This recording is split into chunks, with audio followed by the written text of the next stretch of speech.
মুখ্যমন্ত্ৰী চৰকাৰী স্কুলবোৰ বন্ধ কৰক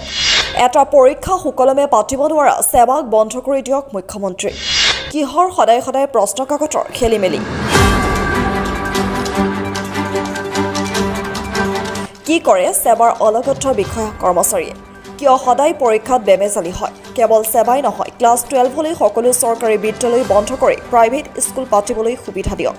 চৰকাৰী স্কুলৰ কাম নাই আমাৰ টকাৰে চৰকাৰী স্কুল চলাব নালাগে প্ৰাইভেট স্কুল খুলি শিক্ষা দিয়াৰ ব্যৱস্থা কৰক দৰিদ্ৰসকলৰ প্ৰাইভেট স্কুলৰ ফিজ চৰকাৰে বহন কৰক মুঠৰ ওপৰত দায়িত্ব পালনত ব্যৰ্থ হোৱা সেৱা আৰু অসমৰ সকলো চৰকাৰী স্কুল বন্ধ হ'ব লাগে মুঠৰ ওপৰত চৰকাৰী স্কুল বন্ধ কৰা যাওক আমাৰ অতিষ্ঠ লাগিছে